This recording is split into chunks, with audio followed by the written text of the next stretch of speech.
आज का जो टॉपिक है वो बहुत ज़्यादा इंपॉर्टेंट है आपके लिए, मेरे लिए, सबके लिए, क्योंकि मैंने इस चीज़ को अपने ज़िंदगी के 7 साल दिए हुए हैं। मुझे हेयर फॉल हो रहा है 2018 से लेके 2025 तक। मैंने इसे कैसे फाइट किया और तुम मानोगे नहीं, मैं हर चीज़ जो भी तुम नाम लो सिर्फ उस चीज़ का, मैं उसको ट्राई कर चुका हूँ। मैंने पीआरपी ट्राई की हुई है, मैंने मिनॉक्सिडिल मैंने ट्राई किया हुआ, मैंने फिनास्ट्राइड ट्राई किया हुआ है, मैंने ड्यूटामैक्स ट्राई किया हुआ है, मैंने पीआरपीज ली हैं, कितने सेशंस मुझे याद भी नहीं, मैंने कितना पैसा फूक दिया होगा इसमें।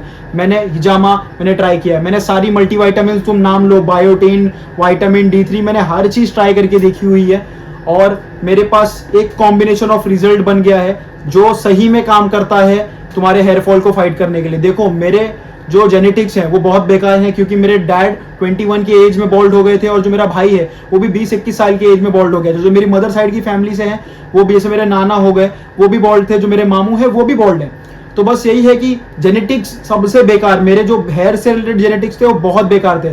स्टिल मैं अभी तक 22 का हूँ और मेरे पास एक decent amount of hairline है, मेरे ठीक ठाक बाल हैं अभी भी, जो कि मुझे लगता है कि मैं अगले और 4-5 साल इन्हें खींच कर रख लूंगा अपने सर पर। मैं इसे कैसे, देखो हेयर फॉल से तुम्हें ना कभी भी, मेरे को एक चीज मैं तुमको बहुत क्लियरली बोल दूं, तुम हेयर फॉल को कभी खत्म नहीं कर सकते। अगर वो तुम्हारे जेनेटिक्स में है तो तुम उसे खत्म नहीं कर सकते, बट तुम उसे 10 साल आगे ढकेल सकते हो, तुम उसे 15 साल आगे ढकेल सकते हो विथ गुड न्यूट्रिशन और जो मैं तुम्हें चीजें बता रहा हूं उसको ट्राई करके। तो देखो जो पहली चीज है, आपका हेयर फॉल किस टाइप का हो रहा है। 2 टाइप के हेयर फॉल होते हैं मेजरली। एक आपका होता है मेल पार्ट एंड बाल्डनेस, जहां से आपके बाल यहां से अंदर जाते हैं, जो कि मेरे केस में है। और सेकंड एक जो आपका जो क्राउनल एरिया से आपके बाल झड़ते हैं। तो ये दोनों चीजों में ट्रीटमेंट आप अलग अलग कर सकते हो। पहली चीज, अगर आपका क्राउनल एरिया से बाल झड़ रहे हैं तो भी आप ब्लेस्ड हो। ये चीज जो क्राउनल एरिया से बाल झड़ते हैं ना, वो आ सकते हैं, मैंने 60% केसेस में देखा है कि ये रिकवर हो गए। तो आपको क्राउनल एरिया के जो हेयर फॉल है उसमें करना क्या एग्जैक्टली, उसमें आप माइक्रोनेडलिंग वीक में 1 बार और मिनॉक्सिडिल डेली 2 बार आप ये यूज करो। 6 महीने में आपको मैजिकल रिजल्ट्स मिलेंगे इससे। बट मैं सजेस्ट करूंगा कि जो आप माइक्रोनेडलिंग करोगे, वो लोग सजेस्ट करते हैं 0.5 mm, बट मैं सजेस्ट करूंगा एक आप 1 mm का डर्मा रोलर ले लो और उससे ही माइक्रोनेडलिंग करना, और दूसरा फोम बेस मिनॉक्सिडिल यूज करना उसके ऊपर। और जो सेकंड पैटर्न है बाल्डनेस का, जिसको मैं बोलता हूं मेल पैटर्न बाल्डनेस, उसमें आप क्या कर सकते हो। देखो मेल पैटर्न बाल्डनेस एग्जैक्टली होता है due to hormone known as dihydrotestosterone और DHT। आपने इस हार्मोन के बारे में बहुत कुछ सुना होगा कि ये आपके बाल झड़ा देता है। देखो ये ऐसा नहीं है कि हार्मोन बुरा है, ये हार्मोन अच्छा है, आपकी दाढ़ी अच्छी होगी, आपकी बोन डेंसिटी पे काम करता है, ओवरऑल ये हार्मोन अच्छा है, बट ये आपके बाल झड़ा देता है, ये इसी का एक डिसएडवांटेज है। तो आपको आपके DHT लेवल्स कम करने हैं। देखो अगर आपको मेल पार्टन बाल्डनेस हो रहा है तो एग्जैक्टली आपको करना क्या है, आपको आपके DHT से फाइट करना है। तो आप DHT फाइट करने के लिए क्या कर सकते हो। तो पहली चीज आप बोलोगे कि मैं ऐसे फूड्स खाऊंगा जिससे मेरा DHT ब्लॉक हो, तो देखो हाँ ये काम करेगा, बट ये बहुत लॉन्ग टर्म वाला प्रोसीजर है। तो आप बोलोगे कि मैं फिनास्ट्राइड यूज कर लेता हूँ, मैं ड्यूटामैक्स यूज कर लेता हूँ, लेकिन फिनास्ट्राइड और ड्यूटामैक्स के इतने सारे, मैं बोलूंगा इतने सारे उसके डिसएडवांटेजेस है। मैं तो किसी को सजेस्ट नहीं करूंगा अपनी जिंदगी में कि आप फिनास्ट्राइड और ड्यूटामैक्स यूज करें। इसको आप सही में परेशान हो जाओगे बाद में, एक बार ले लोगे और बाद में परेशान हो जाओगे। आपको 6 से 7 महीना लग जाएगा। अगर आप 1 महीना इसको खा लोगे तो आपको 7 महीना लगेगा इससे रिकवर होने के लिए, इससे प्रॉब्लम जो भी आपको देगा। रिसर्च बोलती है कि सिर्फ 3 से 5% लोगों को होता है, बट मैंने तो अपने सजेशन में, अपने जान पहचान में जितने भी लोगों को देखा, ये मेजर प्रॉब्लम देता है भाई। ये ED दे देगा तुमको, इरेक्टाइल डिस्फंक्शन, ये तुमको बहुत मेजर प्रॉब्लम दे देगा। तो मैं तो नहीं सजेस्ट करता कि आप ड्यूटामैक्स यूज करो, ना मैं सजेस्ट करता हूं कि आप फिनास्ट्राइड यूज करो। तो इसमें करना क्या है, तो देखो जब आपको मेल पार्टन बाल्डनेस हो रहा है तो पहली चीज तो देखो, सबसे मेजर चीज जो हर चीज में, दोनों केसेस में काम करेगी, वो है कि आपकी चॉइसेस ऑफ फूड। आपकी चॉइसेस ऑफ फूड क्या है, आप आपका पूरे जिंक कंटेंट, आपका जो आयरन कंटेंट है, आपका विटामिन D3, आपका सारा नरिशमेंट, आपका सारी चीजें आप पूरा कर रहे हो या नहीं।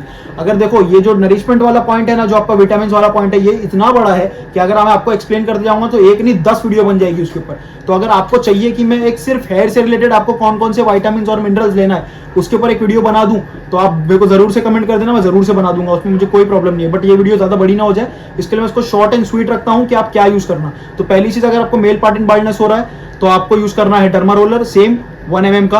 आपको वीक में 1 बार डर्मा रोलर यूज करना। आप मिनॉक्सिडिल यूज कर सकते हो, मैं यूज नहीं करता क्योंकि मुझे मिनॉक्सिडिल से साल भर यूज करने के बाद भी अच्छे रिजल्ट नहीं मिले, जो कि क्लियर है, मैं बोल देता हूं पे, अच्छा है बुरा है जैसा भी है। मेरे को 1 साल यूज करने के बाद भी मुझे मिनॉक्सिडिल से अच्छे रिजल्ट नहीं मिले। मैंने अपना न्यूट्रिशन सुधारा, उससे मुझे बहुत हेल्प हुआ।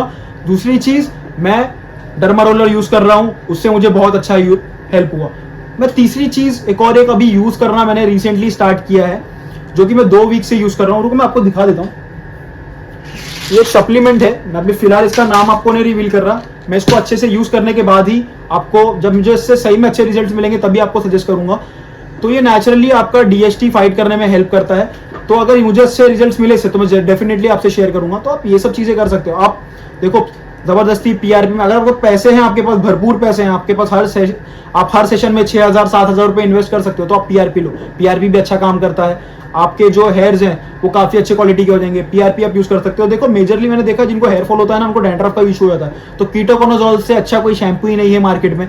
आप कीटोकोनाजोल 2% शैम्पू यूज करो, उससे बेटर रिजल्ट मुझे लगता ही नहीं है कि कोई और शैम्पू आपको दे पाएगा। और कीटोकोनाजोल यूज करने से वो भी आपके जो स्कैल्प लेवल पर जो डीएसटी रहता है उससे फाइट करने में हेल्प करता है, तो वो भी एक एडवांटेज आपको वहां पे बन जाता है। तो बस यही है कि आप यही सब चीजें कर सकते हो। मैं और आपको सही में बोल रहा हूँ, और आप कुछ नहीं कर सकते हेयरफॉल में। लिटरली आप बेबस हो, हेयरफॉल के आगे आप लिटरली बेबस हो। कोई चीज आप नहीं कर सकते जिससे आपका हेयरफॉल फाइट हो जाए। लास्ट एक जो ऑप्शन बचता है वो है हेयर ट्रांसप्लांट, और कोई ऑप्शन ही नहीं है। बट मैं आपको अगर चाहिए तो मैं आपको सप्लीमेंट 2 महीने बाद या फिर 3 महीने बाद मैं इसको यूज करने के बाद रिवील कर दूंगा कि ये मेरे हेयर्स पर इसने कैसा काम किया, अच्छा काम किया या नहीं। बट मैंने जो चीज यूज की मैं आपको बता देता हूँ। मैंने अपने न्यूट्रिशन पे ध्यान दिया, मेजर चीज मैंने अपने न्यूट्रिशन पे ध्यान दिया, मैंने अपने प्रोटीन इंटेक पे ध्यान दिया, मैंने एक्सरसाइजेस की मैंने। बट मेरा एक वो रहेगा ना कि एक्सरसाइज में एक लूप होल है कि आप ज्यादा एक्सरसाइज करोगे ना तब भी आपको मेजर हेल्थ फॉल देखने के लिए मिलेगा। तो मैं सजेस्ट करता हूँ वीक में 3 ही बार ट्रेन करो, अच्छे से करो, 3 बार ट्रेन करो, बॉडी को रिकवर होने दो, अच्छी स्लीप लो, ये सब चीजें करो, तभी आपका हेयर फॉल स्टॉप होगा और उसको पीछे आप थोड़ा 10-15 साल आगे ढकेल सकते हो। बाकी जो डीएसटी वाला हार्मोन है उससे अगर आपको फाइट करने का कुछ तरीका मिल जाए, instead of this allopathic medicine जो कि ड्यूटामैक्स और फिनास्ट्राइड के नाम से मशहूर है, तो अगर आपको कुछ ऐसा मेथड मिल जाए तो बेस्ट है। मैं यूज कर रहा हूँ पर्टिकुलरली अभी, बट मैं आपको शेयर करता हूँ उसके रिजल्ट कुछ 1-2 महीने में। तो अगर आपको ये वीडियो यहाँ तक अच्छा लग रहा होगा तो आप इस वीडियो को लाइक कर देना। दूसरी चीज, अगर आपका हेयरफॉल बहुत ज्यादा मेजर हो गया, बहुत ज्यादा आपके बाल रुक ही नहीं रहे झड़ना, तो मैं सजेस्ट करूंगा कि एक बार आप आपका स्कैल्प शेव कर लो। देखो उससे होता क्या है मालूम क्या, आपके बाल रुकना झड़ना नहीं रुकेंगे, बट ये हो जाएगा ना कि आपका एक जो मेंटल रिलीव हो जाएगा कि हाँ ठीक है, आपको बाल टूटते हुए दिखेंगे नहीं, तो आपके स्ट्रेस की वजह से भी बहुत बाल टूटते हैं, तो वो भी एक बंद हो जाएगा।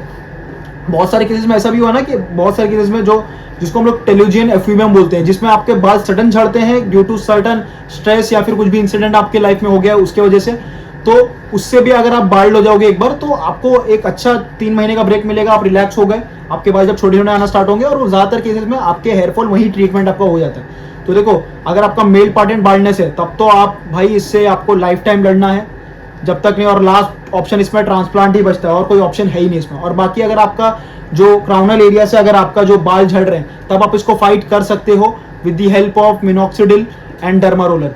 आप ये 2 चीज यूज करना और न्यूट्रिशन पे आपके ध्यान देना बस, और आपका काम हो जाएगा। तो अगर आपको ये वीडियो अच्छी लगी तो इस चैनल को सब्सक्राइब कर देना और एक वीडियो को लाइक कर देना। और आपको ऐसे ही कुछ कंटेंट चाहिए या फिर आपको कोई भी चीज के बारे में डिटेल में चाहिए तो आप मुझे कमेंट कर सकते हो। कोई भी हेयरफॉल से रिलेटेड कोई भी रिलेटेड टॉपिक आप मुझे पूछ लो, कोई भी, मैं एक बड़ी वीडियो अच्छी उस पर बना दूंगा एकदम क्लियरिटी के साथ कि किस चीज को कैसे यूज करना है। वैसे मैं डर्मा रोलिंग के ऊपर ऑलरेडी एक वीडियो बना चुका हूं, आपको चाहिए तो देख सकते हो आप, मैं उसको डिस्क्रिप्शन में दे दूंगा। और ठीक है, आज की वीडियो के लिए इतना ही, और कुछ क्वेश्चंस रहेंगे तो आप कमेंट्स में जरूर पूछ सकते हो।